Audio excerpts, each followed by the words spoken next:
Okay, this is a good one. 44. Okay, so this one, I want to. I'm pulling up a clip of a Syracuse goalie again, and we're gonna go through this real quick. Whoops! Holy smokes! What's going on here? Um, why? Why? Um, remove. Okay, that'll work. Okay, so here's the. This is the Syracuse goalie of last year or of last week, and you should be able to. I will shrink my head so you guys can see a little more of the screen. Because this ball is going to go from top left to top right. And yeah, let's do this, or top right to top left. Okay, so ball works its way around, and you will see this player comes back, question mark dodge, rips it from about 14 yards, which is a long way, and the goalie misses it. Now it's funny, the commentary on this, I don't know if you guys could hear that, but the commentary is like that he was screened, and I disagree. I tremendously disagree because he wasn't screened. But what I want, so one of the things that I argue for, guys, is this idea that to be world class at anything, you need 10,000 repetitions, right? And that's just a random number. I get it. You've heard the 10,000 hour rule, but the idea here is that I believe to be world class, your goalie needs thousands and thousands of repetitions to make a save. And one of the things that we're missing out for goalies when they're underprotected is that they can't make the saves that we want them to make. And by the time they get to college, even they're like a Division I goalie, and Gavin was at Virginia last year, and he's from Torrey Pines, California, which is super cool. Torrey Pines, a tremendous program.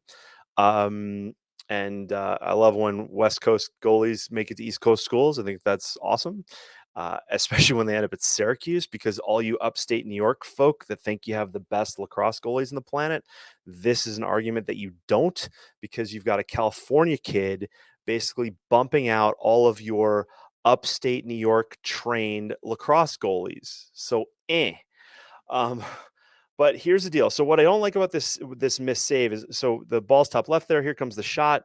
Um, let me just up this a bit. Okay, so I'll back this up just a hair. Defense totally overruns him. Like, this is really bad defense.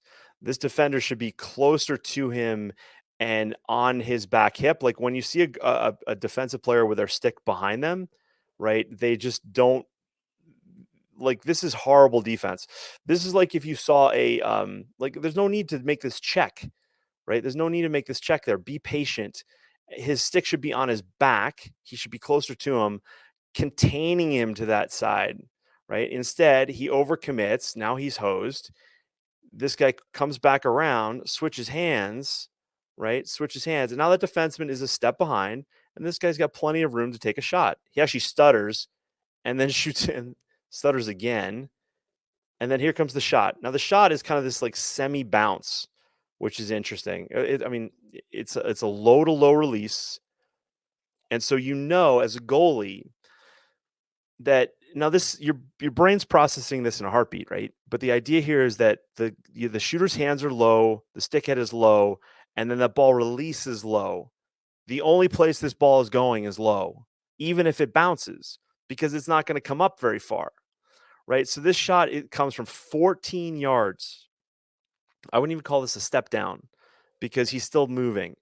But one of the things you'll notice is that the goalie steps off his line too early. Okay. So right here, I won't talk about the stick head position at all, and the top hand forward and the bottom hand in front of his chest and all that nonsense. But for now, right here, this goalie is in a good position to understand that I'm just talking about the lower half. This ball, if shot right now, is going to go to that far side. To the goalie's a righty. He's on his left post. That ball's going to his right side. Okay. So now what ends up happening is right here, he takes too much of a step. So watching the goalie. Right here, he takes too much of a step, and then he goes again. He takes another step right there as the player is about to release the ball, which is a big no-no. Okay. So now here, off stick low is the furthest point that you will move your stick, right? I think we all agree with that. The idea here is that it's the furthest place to move the stick head, right? And that's just geometry and physics and probably some quantum physics, but that's above my pay grade here. So here, you've got to understand that when there's going to be certain shots that are too fast or too close to get your stick to that, right? So the idea is like, what's the next thing to get to there? Well, here it's your foot, it's your left foot, and this is where what I would argue is if you watch his left foot, okay, so right here he's still moving to his right, which is a big no-no. Now he's basically, I just now he's in my opinion he's out of position, right? He's out of position. So that ball comes here to that low corner, and this needs to be a kick save. And you'll see he steps, but it's very late. It's very late. And to me, it's not very authoritative, right? If you saw a soccer goalie making this save, they're going to kick their foot in that space and they're going to drop down on their butt and they're going to make that save quickly. Ice hockey goalies, in the olden days of ice hockey goalies, and for those of you guys that remember like hockey back in the 90s, the late 80s, where goalies played stand up and they made kick saves, that's what we're talking about here. But this goalie is not going to train that for thousands of repetitions because his body can't take it, right? He would have an ankle the size of a watermelon by the end of a single practice. And that's a problem because instead of this being a save, it's just like a eh, and it's really disappointing. Like in my opinion, this is a save where the lacrosse goalie of the future will make this save handily with their foot. They will kick that out, um, and if they get their stick there in time, great. But they're going to lead with that foot in such a way that they're going to make an authoritative save, and also they're going to be further out. Um, so this is where for those of you guys that have young goalies and you're thinking that your goalie's looking at this goalie going like, wow, I love that goalie. I'm like, no, your goalie is going to be better than this goalie because they understand this concept. Because this to me, I can't remember what the score was in the game here, but this is a save that should be made. And the reason why I say that is like, okay, if I took a hockey goalie in there, the hockey goalie is going to make that save. And I'm not talking about pads or things like that. I'm talking about just like the effective movement. If I put a soccer goalie in there, same thing. They're gonna utilize a different skill set, and your goalie needs to have that skill set, right? So that's where I just didn't. This really bugged me. I see a lot of saves where this just really bugged me. This shot wasn't like, I mean, it's hard, but it's like, dude, it's low to low. You've got to flood that space. Like all back here, you're out of position. It's like, and these are our Division One goalies, and I don't get it. Okay, I don't get it. And I'll tell you this, guys, full disclosure, like the Division One goalies that I work with, they hear what I'm saying, they know it to be true, but then they don't want to look like a wuss at practice, padding up. That's what's still there. That's why I don't interview college goalies or high school goalies, because when you hear those interviews, you're just going to get a recycled answer that is not changing anything, right? It's not going to change the save percentage of your goalie. It's not going to give your goalie new skill sets. All it's going to do is further perpetuate a culture of, oh, I don't want to wear pads. I don't want to look weak. And I don't like it. It blows my mind. It blows my mind. Ryan, Carey, it seems to work really well with my level. What's that? What level? What are you talking about? What are you talking about? You got to fill me in there, Ryan. Um, what works really well with what level? Waiting. Looks up.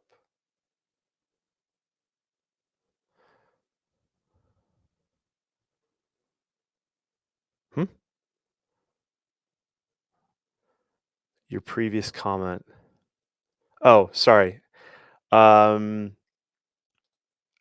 could he have stayed on the pipe and baited him to shoot more to the right or even five hole?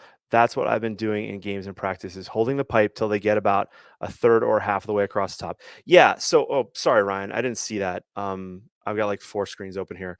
So yeah. So the point is, so I run a drill called the sides drill where I deliberately keep a goalie on a post for way too long. So they get this idea of like in their head of like, okay, well, a goal like this guy's not going to shoot it. So like in this case, it would be goalies on that left pipe, or sorry, their left pipe. Like so, as we look at it, it's our right. So so right here, goalies on the post, and now this is why I don't like this. I don't like the stick positioning here because it's wasted. You want to bring that hand down and like basically out to the right a little bit. So what you're doing there is you're just getting ready for a shot to go to that far side because that's all you're giving them. Now, granted, a really good player, you know, and at the D1 level, this the percentage is higher, but at the high school level and below, no one's going to try to sneak a shot off your left hip. But the idea is that even though you're like hugging that post and you're kind of ready for that stick to your right side, your brain's going like, well, if he tries to sneak it on my hip, I'm getting something else there. My elbow, my glove, my left knee, like whatever. Or if he sneaks in 5-hole, I'm dropping there. You know, I'm going to butterfly down. But most likely that player is going to go far side and try to beat me. And it's a race. I call it the A to B, C to B race. Like the shot is A going to a spot B, and then my stick or some part of my body is C. And like you can like C1, C2, C3, whatever. And I'm basically going to deploy C to get in front of B before the ball gets there. Right. So yeah, you're exactly right. So I would want this goalie to wait. You don't need a step here. You can still wait. Now, I'm going to go here and then this is about as far as I'm going to go. It's about as far as I'm going to take it. Okay? Um so question, what do additional pads have to do with this Syracuse example? So, Jupiter, what I've said here is that so let's say I'm going to train this in practice. I'm going to take my goalie and I'm going to say, okay, we have this example from our last game. Like, so let's say this is your goalie. We say like, okay, we have this example from our last game. Shot went off stick low and we couldn't get our stick head there. Like, so that's a fact. We couldn't get our stick head there in time based on the velocity of the shot and the placement. So the question is, what could we get there? Well, the answer is your foot, your ankle, your shin. Great. Okay, here's what we're going to do today, goalies. We're going to practice that. So you don't even have to bring your stick into the cage. We're just going to practice making this stick with our foot or our ankle or our shin. Okay? So nobody's padded. Nobody's padded, right? And if you saw my video from last week, I've got another example about this, right? And that's going to show up on YouTube, I think, later the next couple of days or so, like tomorrow or Saturday. But the idea is like, okay, I'm going to get my goalies in the cage, and we're going to shoot off stick low, and we're going to make that save with our foot or our ankle or whatever. Well, my question is like, how many shots do you think your goalie could take before they're limping out of there? And that's my argument for protection of lacrosse goalies, is because they're missing out on repetitions. One, from a coaching perspective, coaches aren't shooting a high enough percentage of shot in practice at their goalies. Like, so if it's just if your team just has a coach, and they're shooting, they're warming up the goalies. Well, that coach is usually standing at a distance where they're not hurting the goalie, because really the reality is that your goalie goes into every practice with a save percentage at every position on the field, like every placement on the field. Right. So the idea is like if I take your goalie and I pick, you can do as many as you want, 10, 100, 1,000 placements on the field, right? Different types of shots, whatever. Your goalie is going to have a save percentage on each one of those shots. The problem is a lot of goalies, like let's use a number. Let's say it's 50%, just to keep the math real easy.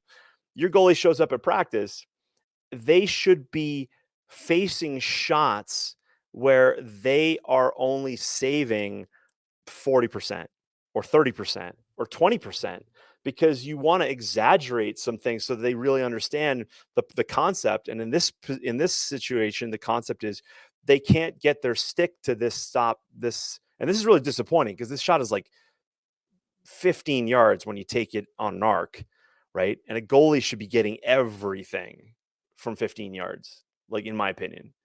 And that's where people think like goalies are getting better, and like I'm like goalies are getting worse, right? Because the shots are getting faster, and the idea is like, okay, well, how do we teach this goalie or any goalie in that matter to make this save more frequently, i.e., have a better save percentage? Well, you got to go like, well, okay, I can train to try to get my stick head there, right? But then at that point, there's a point where that doesn't break down. Like, let's say it's the shot comes from 13 yards or 12 yards or 11 yards. There's going to be a point where the goalie can't get their stick to it. So the answer then is, or the question is like, well, what then do we do?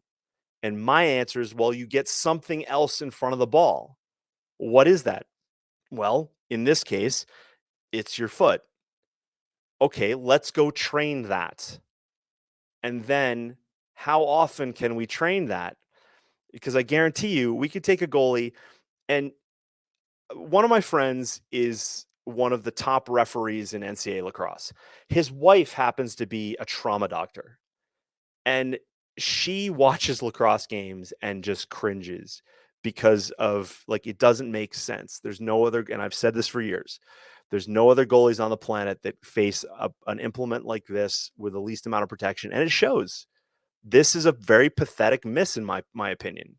This should be an easy kick save. And goalies will always argue. They'll say like, oh, well, I'll pad up in practice, but on game day, I'll take the pads off. Well, that's great if you can still make the same effort on the ball without pads that you do with pads.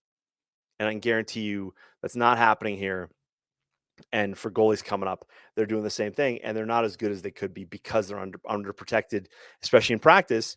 Because, like I said, you'd probably take 3, 4, 5 shots on a goalie, and they're going to hobble off and be like, "I'm done." Well, then your goalie's not getting better. No,